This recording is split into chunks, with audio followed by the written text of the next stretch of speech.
Thank you for coming. It's very important the media helps get the message out everywhere we go around the state.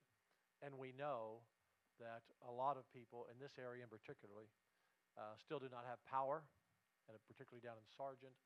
So some of these people won't see the message or hear the message. So those of you who are able to communicate with your family or friends, if they have cell service or in any way, you can text them or call them to share the message that we're going to talk about here a little bit. Because at this time, when you don't have power, when it's pitch black at night, when it's hot as Hades during the day, you don't have access to food that you normally had. It's a miserable situation. And you need to know that we care about that, we're working on that, and there is hope to move through this as quickly as we can. The reason I'm here, Lieutenant Governor Dan Patrick, I'm acting governor last week and this week as the governor is out of the country on a pre-planned economic mission. The reason I'm here is I told this great group of people around me, many that I've just met for the first time today, on your emergency team, your mayors, your sheriff, constables, justice of the peace, you name it, they're all here and they're really focused on you, is I want you to know in Matagorda County that you're just as important as anyone in Harris County that has 5 million people or anywhere else. Yes, you're a little ways away, but you're just as important, and we're not only not going to forget you, we're going to go out of our way to make sure we can do everything we can to provide what you need based on what the county judge and the emergency manager and others around the table that we talk to have asked for. And they've asked for a lot because there are a lot of issues. Debris, trees that you can't move, more food besides ready-to-eat meals, ice and water, setting up cooling stations. We are going to be on all of that, as well as sending you manpower so that you have security and people in Sargent have security. We're going to do everything we can to check every box they ask us to check. So that's what I'm here for as your acting governor, to make sure you know you're as important to us as anyone in the state of Texas. With that, I'm going to turn it over to the county judge next. Then I'll go to Nim Kidd, our emergency manager, and Senator Joan Huffman, who is here, and anyone in the back who would like to speak. I will try and do these short press conferences if we can, because you all have to go to work, and you're standing back there. So we're going to do it as efficiently as we can. Judge? Thank you, Governor. Senator Huffman, Chief Kidd, thank you for being here in Matagorda County right now. We appreciate you all so much. The team that's standing behind me, we couldn't do what we do out of the Emergency Operations Center in Matagorda County without these folks behind me. And I've said at some of our other briefings that if I had to spend 4 days cooped up in one room with a bunch of folks, I'm glad it's the people that are standing here behind us. We also have a lot of private sector partners and industries here in the room that we appreciate as well that have been helping us out. Matagorda County has taken we've taken a hard blow. And Chief Kidd, we appreciate your personnel, your services so much here in Matagorda County. We thank you for everything that you've done, that you continue to do, and that you'll do for us as we venture into these next few days and weeks. So I want to thank the media for being here as well, because with some ongoing communication issues, y'all are our conduit on getting vital information out to our residents here in Matagorda County. So we appreciate you doing that. So grateful to Senator Huffman's office and Representative Morrison's office as well for being ready assets and valuable resources for us as well. So other than that, Governor? Judge, I think it would be good to get this information out that you're able to share about where we are on restoring power at this point, because it looks like things are moving forward in some areas, and in other areas it's going to be slow to bring back that were really hit. There was an 8 a.m. briefing this morning in the Emergency Operations Center here for Matagorda County. We did hear updates from AEP And they're moving along. They expect to have all of their Matagorda County clients back online by 5 o'clock tomorrow. And I believe right now they're only needing to get about 5,000 more customers up and running. So out of a total of about 18,000 households they were servicing, they're down to about the last 5,000 to get hooked up. So we also did hear from Jackson Electric Cooperative this morning as well. They service some of our hardest hit areas here in the county. That'd be the Sargent, Texas area. My understanding is they've got a total of about, I think about 15,000 units online. They've got about 7,000 of those, I believe, back up down 457, include Van Vleck. Van Vleck is powered up, as I understand, and then back to Cedar Lane is powered up. And then that area from Cedar Lane down to the coast, down to Sargent, they have 4,000 units down there. They expect to have 1,500 of those powered back up by the end of this week.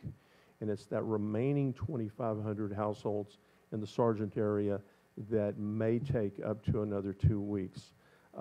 Some of those homes and properties, if not completely destroyed, are going to be badly damaged, and they have a lot of poles that they need to replace in that area. So the closer to the coast, of course, the heavier the damage and the more flooding there was.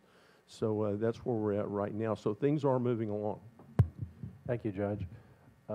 Nimkid is our chief of our emergency management operation for Texas, and this is a three-tiered, really a four-tier system that we have. Starts at the state, local, counties, and cities.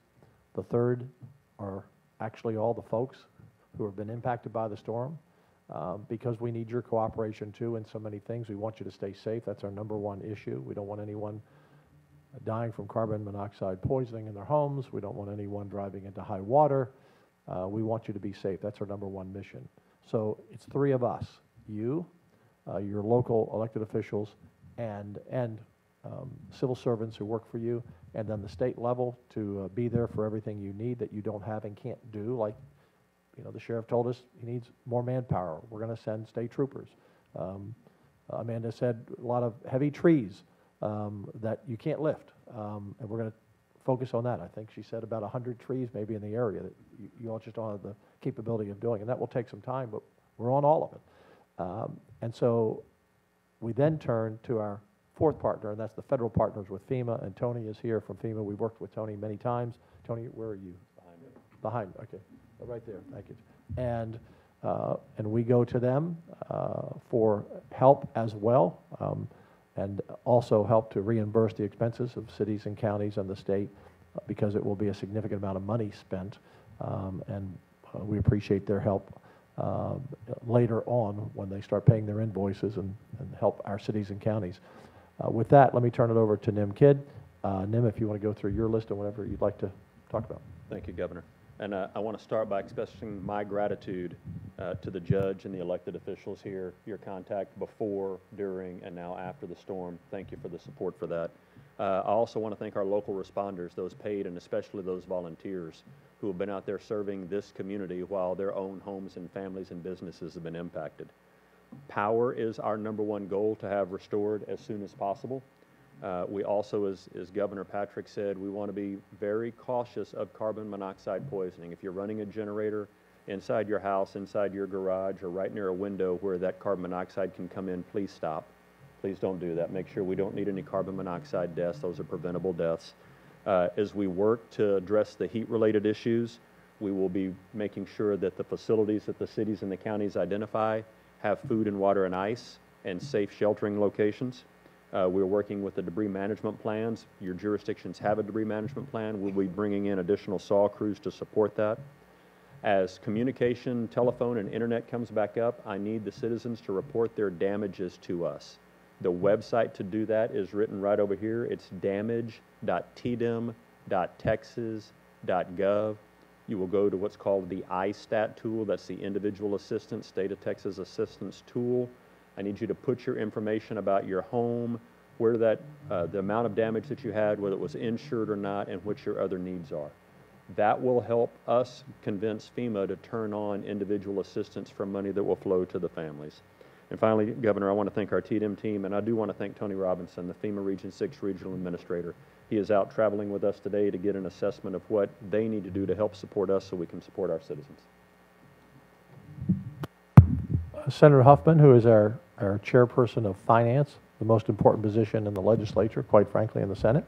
So thank you for coming down. Also, I know you drove down and made your way down here. Yes, I did. I'm glad to be here today, and I'm very honored to represent Matagorda County in the Senate. And of course, as I saw the storm approaching, I was terrified and heartbroken for what I knew was going to happen.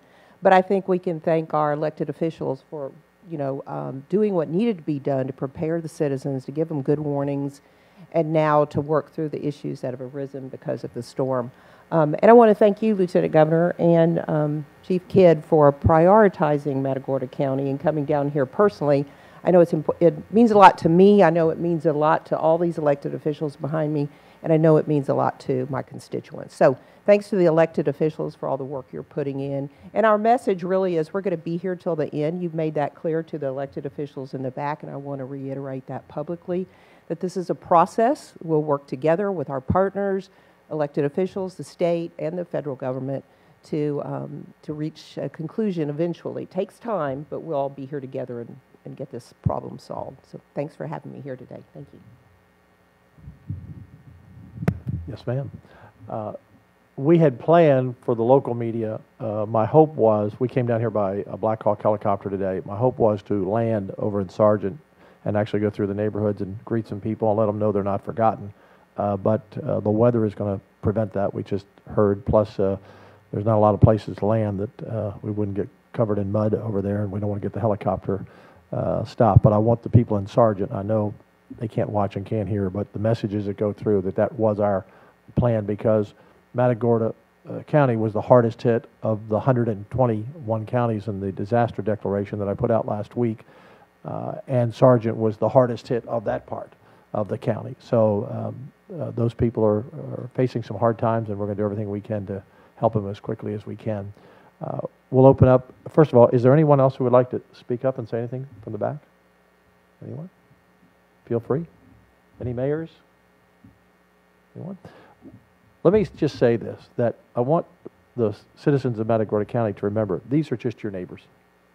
These are people just like you. And they've been in the emergency center every day.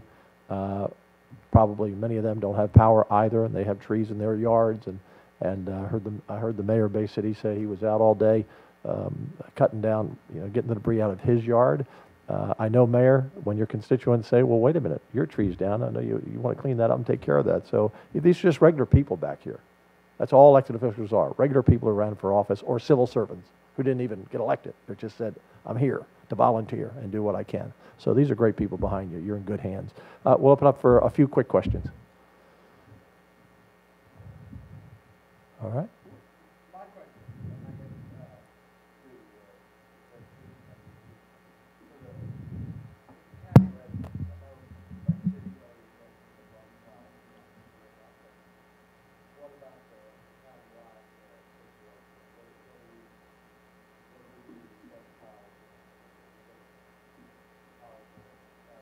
We were just discussing it. Did someone want to? Oh, okay, go ahead. Sorry. The entire county can now start separating their debris into the proper categories: vegetation, C&D, white goods, household trash, and our contractors will start tomorrow is the plan. So if you put it by the side of the road, and just make sure you're not blocking the roadway. So that's for the entire county. Both cities and the entire county. We'll start picking it up as soon as we can.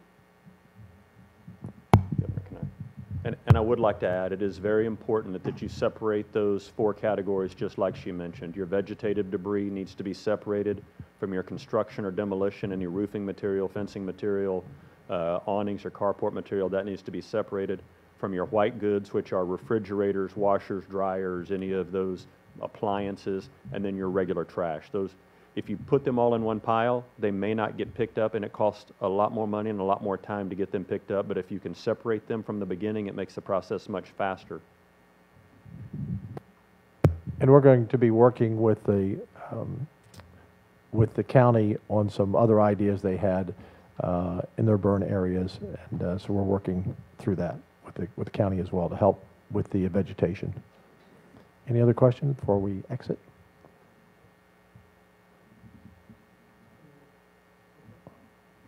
Yes, sir. I have a full question from KHOU. Yes, sir. Do you know which hospitals are sending patients to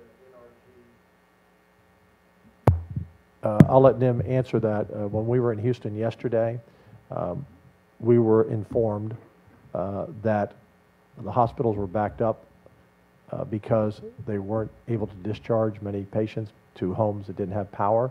So that backed up the whole system. In fact, we had a police officer who was shot in the leg, and when the mayor went down to see him the next day, he still didn't have a room. That's how urgent it was. So NIM immediately issued an order for 25 ambulances to go down and help, and we are setting up an NRG hospital that will eventually get to 250 beds.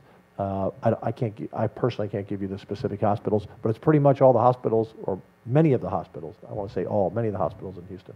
Yep. So that's a very good question, and Governor Patrick explained that very well.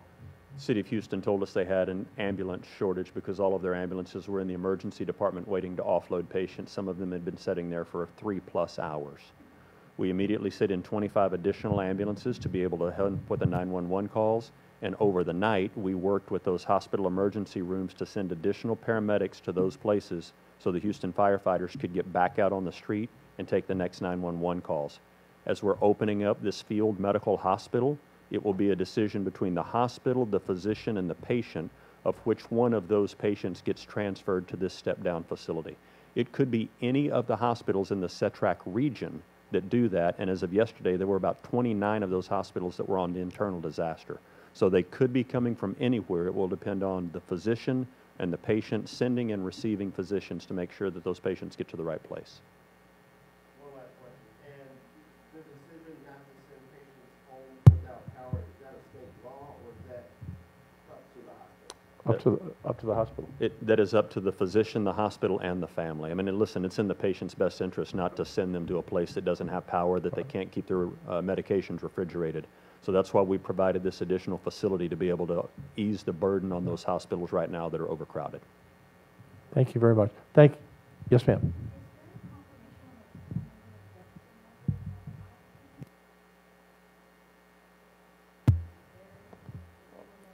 For Matagorda, we talked about that a little earlier.